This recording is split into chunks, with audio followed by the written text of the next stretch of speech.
Muy bien. Bueno, bienvenidos de nuevo a este noveno café financiero, económico financiero, perdón. El día de hoy vamos a tratar el tema de pobreza, desigualdad, saldos del COVID.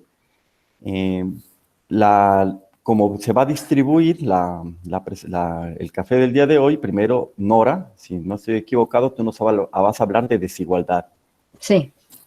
Israel nos va a hablar de pobreza y yo voy a hablar sobre las empresas, cómo influyen también las empresas y los sueldos que se pagan en las empresas.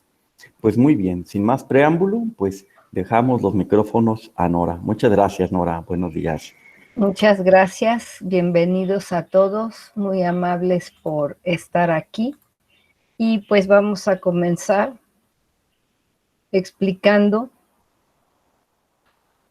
que la desigualdad y la pobreza no es lo mismo.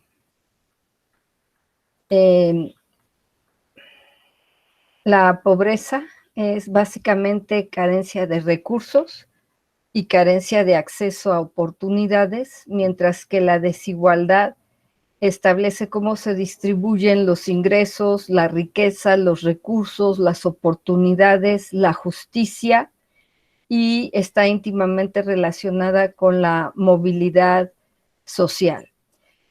Son conceptos distintos, tienen implicaciones diferentes, pero están íntimamente relacionados.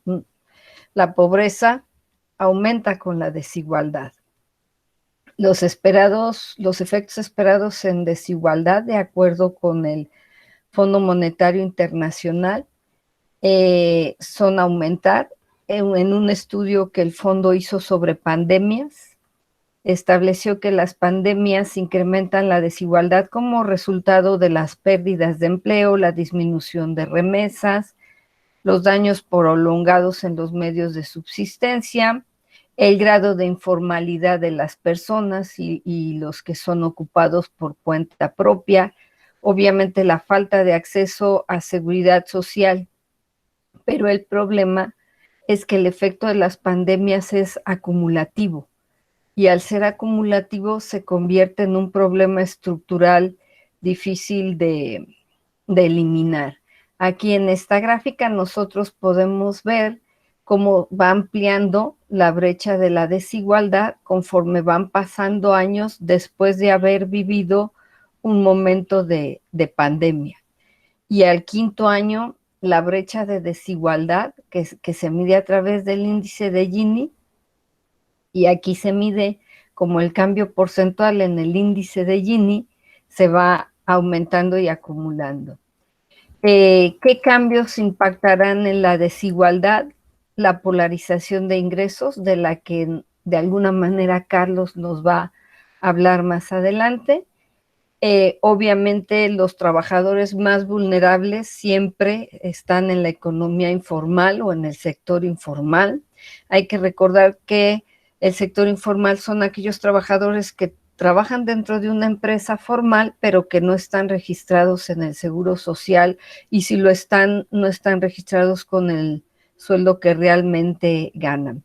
Se espera que también la automatización de los procesos de producción pudiera aumentar la desigualdad, porque vamos a empezar a usar más robots para evitar estos paros técnicos que se generaron con motivo del distanciamiento social, y al incremento tan fuerte en la tasa de desempleo que ya se está viendo en Estados Unidos y en México, pues va a haber un lento crecimiento de los salarios, tanto en términos nominales como en términos reales. Entonces, otro estudio también que realizó el Fondo Monetario establece que el salario real aumenta lentamente después de las pandemias y que 40 años después de una pandemia es apenas un 10% más alto que el salario que recibían antes de una pandemia. Entonces, estos son lo que los estudios dicen, y lo que está pasando en México es que el 1% más rico tiene 8 veces más riqueza que los 62 millones de personas en situación de pobreza, que el 60% de la desigualdad se hereda, que obedece básicamente a la falta de movilidad social, y esa falta de movilidad social tiene que ver con que no tienen acceso a una educación de calidad o abandonan los estudios, y solo el 1% de la población. Aquí yo tengo mis dudas sobre este dato porque he estudiado la ENIC y a mí me parece que solo el 10% de la población alcanza un ingreso mensual de 38,248 pesos, y la mayor vulnerabilidad está en el acceso a servicios de salud y de seguridad social. Así que 7 de cada 10 personas en México no tienen acceso a servicios médicos públicos. Si a eso agregamos la falta de agua potable, problemas de salud endémica como obesidad o diabetes o hipertensión, menores ingresos y mayores afectaciones patrimoniales, pues los efectos del COVID se transforman en efectos generacionales. Esto significa que son permanentes. Pero lo más preocupante, por último, es que los programas que ha establecido el gobierno mexicano obviamente son totalmente insuficientes, muy escasos, pobres en calidad, y esta gráfica que realiza Oxfam nos muestra por edades las personas que pueden ser elegibles para recibir uno de los 3 programas sociales prioritarios en toda la República que ha establecido el gobierno. Y lo que nosotros podemos ver es que califican básicamente los niños y los jóvenes y los adultos mayores, pero las personas en edad productiva, en la etapa más productiva de su vida, son los que menos acceso tienen porque no califican para este tipo de programas. Y bueno, eso sería todo de mi parte. No sé si llegó Israel. No lo veo, no ha llegado. Pues Bien. bueno, pues yo Voy creo que a dejar de compartir, perdóname, Carlos. sí, yo creo que tuvo problemas tal vez con la luz o con el internet, ¿no? Entonces, Ajá. pues vamos a continuar. Aclaro que todo esto está siendo grabado y lo subiremos a redes sociales por si las personas de los medios quieren ver la intervención completa de la doctora Ampudia, que fue sin duda muy interesante. Bien.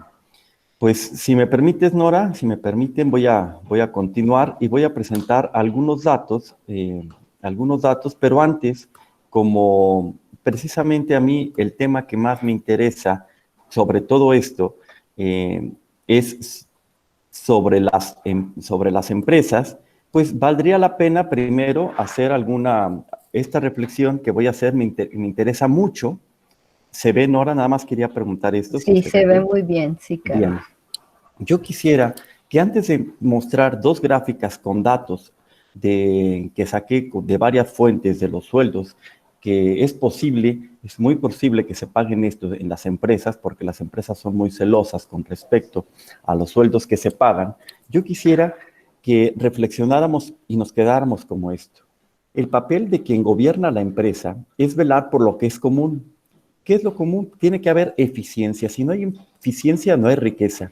Pero una vez que se genere esa riqueza, como se haya dicho en sesiones anteriores, es importante que exista la justicia, y ahí entra el aspecto que decía de igualdad, desigualdad y movilidad social. Y esa justicia también tiene que ver con los valores legítimos plasmados en la misión de la empresa. Aquí, ¿de qué depende entonces estas ideas que se tengan de parte de quien gobierna la empresa? Va a tener mucho que ver, porque va a tener que ver cómo concibe ese mayor órgano de gobierno, cómo concibe la empresa. En ese sentido, las ideas no son indiferentes. Hoy tenemos un aspecto o una teoría que es el enfoque vigente, que aquí que estoy marcando, es un enfoque vigente que se llama la teoría de los shareholders, que es la teoría de los accionistas. Este es el enfoque vigente que dice que la empresa debe maximizar la riqueza de los accionistas. Esa es su visión. Bajo modelos de competencia perfecta, racionalidad ilimitada, es posible que esto exista, pero en la realidad no es así. Entonces, esto, como vamos a ver, este es el enfoque vigente y me parece que gran parte de lo que está sucediendo es que este enfoque vigente de la maximización de la riqueza es lo que ha llevado muchas veces a una concentración muy fuerte de la riqueza porque no hay competencia perfecta. Las decisiones se toman en entornos muy concretos y alguien las toma en concreto, no en el vacío, no el mercado es el que toma las decisiones, las personas que son las que toman las decisiones. El segundo enfoque, que es un poco emergente, aunque está desde 1984, es reconocer a las partes involucradas en el manejo del negocio, que no solamente son los accionistas, son los clientes, los proveedores, y todas las partes que pueden perjudicar o ayudar al negocio. El enfoque que yo propongo, y en ese sentido, por eso pongo esto, porque si no solamente es ver datos, desde la empresa, el enfoque que propongo es, la empresa es una comunidad de personas que trabajan por el bien común en dos aspectos. Internamente, me parece a mí esto puede ser discutible, por supuesto, internamente tiene que pagar salarios justos que no dependan exclusivamente del mercado, sino de diversos factores que contribuyan a la misión honesta de la empresa. El dinero no se regala, se debe tomar cómo se contribuye a los resultados de la empresa y los resultados que tiene la empresa no son solo económicos y eso tiene que considerarse, me parece, en los salarios. Externamente, ¿qué tiene que hacer hacia la cara a la sociedad? La empresa tiene que satisfacer productos y servicios eficientemente, porque si no son eficientes no hay utilidad y no puede seguir existiendo. Y esos productos y servicios que satisfagan necesidades legítimas. ¿Esto qué tiene que ver con lo que estamos diciendo? Porque me parece que la visión de la empresa es fundamental para poder guiarla. Si nada más tomamos en cuenta un aspecto, para efectos de síntesis de un resultado, es posible que lo podamos hacer como si fuera una cuestión matemática, pero me parece que la visión que tenga el empresario sobre la empresa es muy importante. No podemos olvidar tampoco todos los aspectos exógenos que existen, como las facilidades del gobierno para poder crear esos empleos. Recordemos que el 95% de las empresas en México son menores a 10 empleados. Entonces, ahora sí, algunos datos.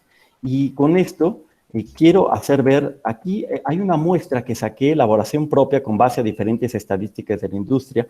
Saqué cuestiones de algunas cosas del INEGI, otras cosas del Seguro Social, otras cosas de encuestas privadas de empresas de diversos tamaños. Entonces, lo que deduje es que la compensación bruta promedio por tamaño de empresa, sin bonos ni otras compensaciones, simplemente el salario bruto, que podríamos decir, es de esta manera. Las empresas más grandes tienen la pendiente más grande y entre más pequeñas, la pendiente es más pequeña. Pero lo que sí es cierto es que el 80% de las personas trabajan en trabajos operativos, asistentes, analistas, auxiliares, jefaturas y gerencias. Esto sería el 80% de las empresas ocupan estos puestos. Y realmente entre jefaturas y trabajos operativos sí hay diferencia, pero la pendiente es muy pequeña. Aquí de jefaturas a gerencias se va inclinando y de gerencias a directores generales, vicepresidentes y CEOs se va aumentando aún más. Entonces aquí vemos que esto que podría parecernos o no normal, me parece que tiene mucho que ver cómo se contribuye al resultado, pero solo económico de la empresa. Y esto me parece que es una de las consecuencias que nos ha traído ver una visión de la empresa que lo que más se preocupa es por la maximización de la riqueza de los accionistas, pero repito, esa es mi opinión. Finalmente, la gráfica que voy a mostrar a continuación es esta. Aquí presentamos cuánto hay un cambio de sueldos por ejemplo, entre un puesto y otro. Aquí tenemos los puestos que son más pequeños, ¿no? que ganan menos, trabajos operativos. Aquí se ve el verdecito, analistas y auxiliares, que este sería el 1. La diferencia entre el sueldo menor y el sueldo mayor en una empresa muy grande suele ser 25. Puede ser hasta 25, 23 veces 24. Y en una empresa pequeña, no es tanto la diferencia que existe. Entonces, con esto podemos decir que el enfoque que existe entre más grande sea la empresa, son mayores las diferencias salariales y solamente el 20% de las personas que trabajan forman parte del grupo que gana mayor gente. No se trata de que todos ganen igual, sino encontrar maneras en las cuales no solo el mercado determine la distribución de los sueldos, sino, como se decía, se tomen en cuenta otros factores como la manera que van a ser reflejo de la manera en la que tiene el accionista de ver las cosas. Para finalizar, una reflexión: ¿es sostenible seguir el modelo vigente de maximización de riqueza del accionista? Y con eso, pues por mi parte, sería todo de esta presentación. Yo no sé si hay alguna duda. Esto va a estar subido en YouTube. En breve lo compartiremos en redes. Y no sé si tú tengas alguna duda, Nora. A mí lo tuyo me pareció muy claro. No sé si alguien de que nos esté escuchando tenga alguna duda, quiera ponerla por el chat. Pues parece que no. Parece que no. Sí hay una. Sí. Uh-huh. ¿Sería sostenible el modelo vigente si los colaboradores se les da compensación en acciones? Pues si gustas la puedo contestar yo esta pregunta que hace Fer. Sí. Yo veo una cuestión interesante. Hay algunas empresas que han hecho esto, como Bimbo, ¿no? Hace muchos años hacía esto, no sé si lo sigue haciendo actualmente, pero a mí me parece que hay que ver que existen diferentes motivaciones. Existen motivaciones intrínsecas, extrínsecas y otro tipo de motivaciones. Yo creo que sí es importante pagar mayores sueldos y una parte se puede hacer variable de acuerdo con los resultados que vaya teniendo la empresa, pero hay que tomar en cuenta que también que lo primero hay que pagar los sueldos que sean adecuados a los que pueda pagar la empresa. Dar paquetes accionarios a todos los empleados me parece que no es solamente es una de las formas, pero no arregla completamente el problema. Lo importante es tener una noción de reparto de sueldos de acuerdo a las necesidades de la persona, a lo que pueda pagar la empresa y otros aspectos que contribuyan a la misión. Dar paquetes accionarios, el problema está en que la mayoría de las empresas, solamente 140 y tantas empresas en México cotizan en la bolsa, no sería posible para la mayor parte de empresas que no tienen un mercado secundario para poder vender esas acciones. Otra cosa que quería yo agregar, Carlos, si me lo permites, este es un factor de desigualdad, las diferencias salariales, como lo estás poniendo tú. Pero hay otro factor, te lo pongo, voy a compartir pantalla, si me lo permiten rápidamente.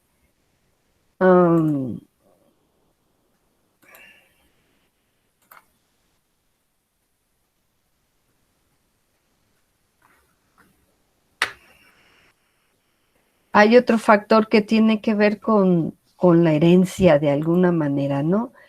Esto significa que la pobreza se hereda porque el 60% de la desigualdad se transmite de una generación a otra y su causa más importante es la falta de oportunidades. Si naces pobre, el 50% de los que nacen pobres quedan pobres toda su vida y eso aumenta en el sur del país, el 86% permanecerán en pobreza toda su vida, mientras que en el norte del país solo el 54% permanecerá en pobreza toda su vida. Y si naces rico, el 57% permanece rico toda su vida. Esta gráfica es muy interesante. Esta gráfica nos muestra la posición socioeconómica que alcanzan las personas que nacieron en los hogares más pobres y solo el 2% puede llegar al 20% más rico de la población.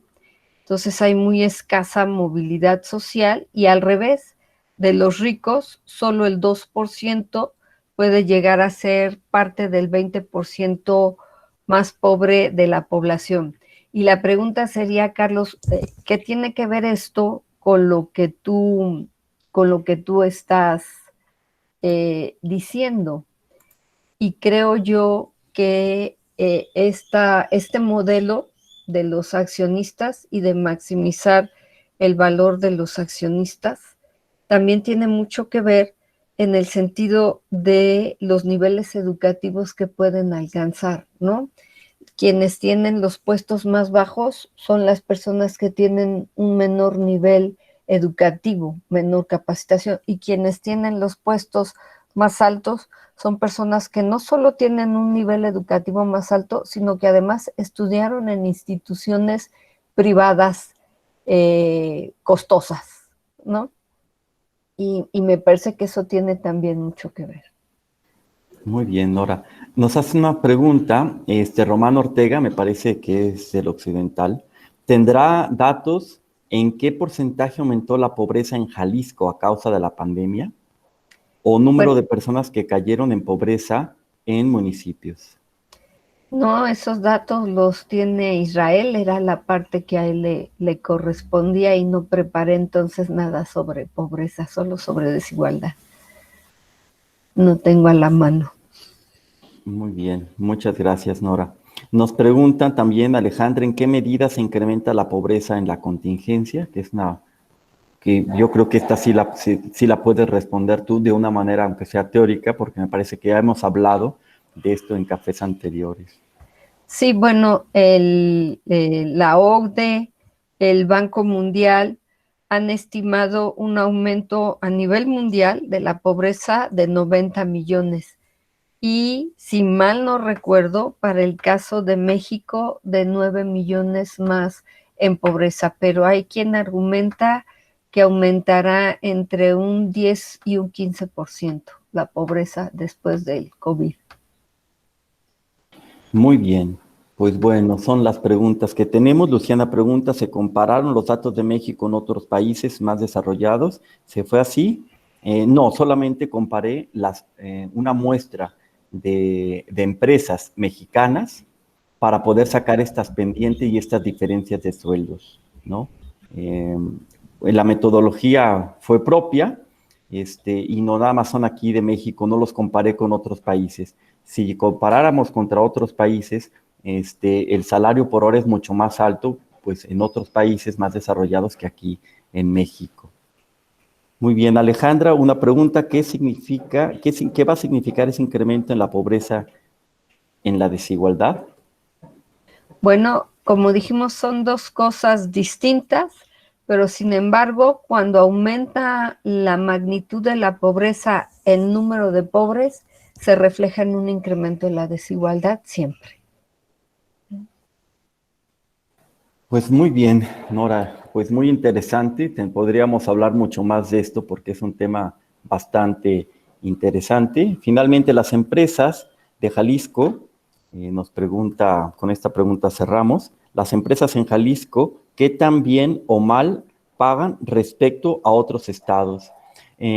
Román, la muestra que yo hice es de todo el país. No sé si son saqué proxies de aproximadamente, no sé, 500 o 600 empresas de todo el país, y con eso pues yo tendría que hacer un estimado solamente para el estado de Jalisco y que la muestra sea significativa.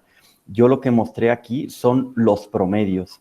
De momento no recuerdo cuál es la diferencia en Jalisco. Obviamente en el DF es el mejor pagado y en Monterrey, pero no podría darte una respuesta exacta en este momento sin temor a equivocarme.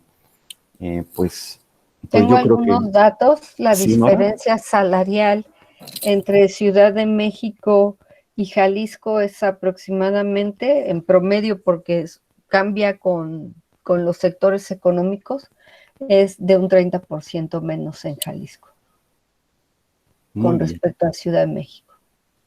Pues el promedio tal vez pudiera ayudarnos para ver eso. Y muchas gracias, Nora. Pues muchas gracias por tu tiempo, Nora. Muchas gracias a todos los que nos acompañaron y nos Muchas vemos gracias. hasta la próxima. Mil gracias. Hasta luego. Que Hasta estén bien. luego.